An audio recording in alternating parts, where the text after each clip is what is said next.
New Mexico there. Bryce Canyon and Cedar Breaks. This is the Claron Formation, formed in one of these early lakes. The Green River Formation. This is up near Desolation Canyon on the Green River. This is all part of a huge basin that stretched all the way north into Wyoming and gave us the Green River Formation. And then the sands and shales of the Uinta and Duchesne River Formations in the Uinta Basin. These formations have such incredible remains of mammals that there are standard reference faunas that have been named after these locations in the Uinta Basin. That is, if you go to another part of the country and you find a mammal from this time period would be called, say, the Duchesnean time period, because those mammals were known from the Duchesne River Formation in this Uinta Basin. We find incredible things inside these lakes, in the shales of these lakes. The Green River Formation is famous for fossil fish being preserved by thousands. This is from Wyoming, but we find these fossil fish on the Colorado Plateau as well. In perfect detail, incredible detail. This is a type of beetle, a longhorned borer beetle, and the patterning on the wings is still preserved. This is 50 million years old, give or take, about 48 million years old. So the preservation is just extraordinary. Plants, this is a palm fossil. These are two kinds of poplar leaf, so two kinds of essentially cottonwood family leaves, known from the Green River Formation. And this is the kind of environment we're looking at. The lakes, the streams flowing into the lakes, palms, figs, ginger, heliconia. We're finding all kinds of much more modern plants, at first showing a sort of warm subtropical environment, and then as we move a little bit further into the Eocene, things begin to cool off a little and get a little drier.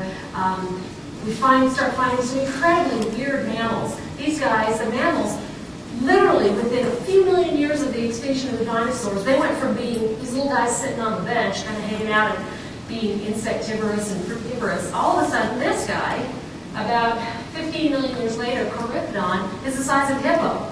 Not a small hippo, but it's about the size of a hippo.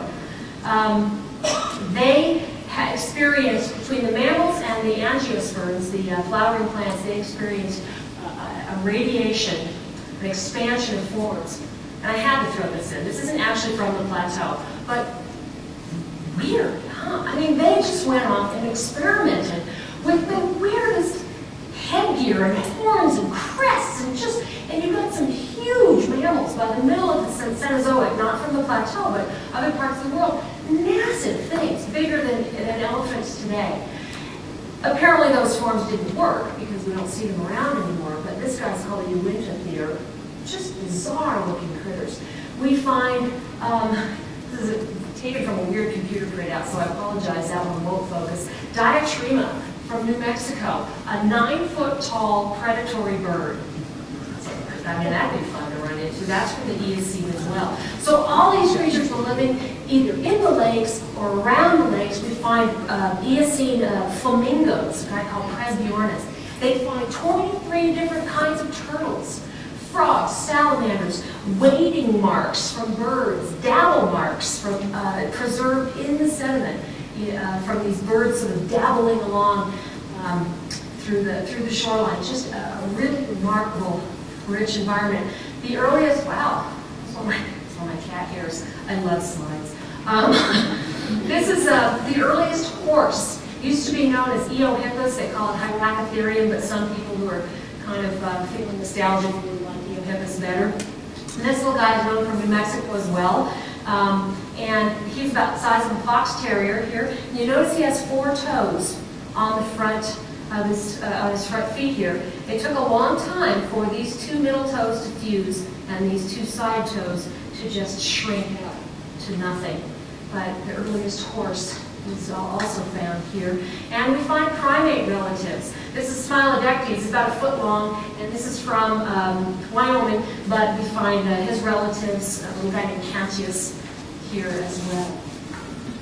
Now, we're missing everything from about the Oligocene through the Pliocene. We're missing a good 30 million years of, 25 to 30 million years of Earth history of rocks. on the Colorado Plateau, and part of the reason for that is that that time period, the last few million years, really are a time period characterized more by erosion than deposition of sediment. So this is the time period when you get the fantastic scenery that we're thinking of, you know, the canyons, the arches, the hoodoos. This is a time period of erosion, but the one exception to that is the one that Jim loves so much. If you ever want to talk Ice Age stuff, you've got to talk to Jim. He's the best. But the exception to that is the Ice Age. And no, we didn't have anything like this on the Colorado Plateau. I just had to throw it in because I spent a lot of my time in Alaska, and I love Alaska. But the Ice Age was a time period, we find a lot of remains from the Ice Age, last 1.8 million years, give or take, on the Colorado Plateau. Most of these remains are known from caves, like these in the Grand Canyon, and the limestone in the Grand Canyon, overhangs, big sandstone overhangs on the Navajo Reservation. And a lot of this stuff is coming out of Packrat Middens. Both these slides came from Jim, even though I was using them until today. This is a Packrat Midden here, and they have found Packrat Middens that are thousands of years old in Grand Canyon, out in the deserts of Utah and Nevada. These guys will collect things, plant material, bones, cactus pads, bottle caps, keys, sunglasses, and they'll collect stuff from within a certain range of their home, 100 yards, let's say, 100 meters. And they bring it all back and they camp it down and then they pee on it. And that keeps it all nice and solid and hard.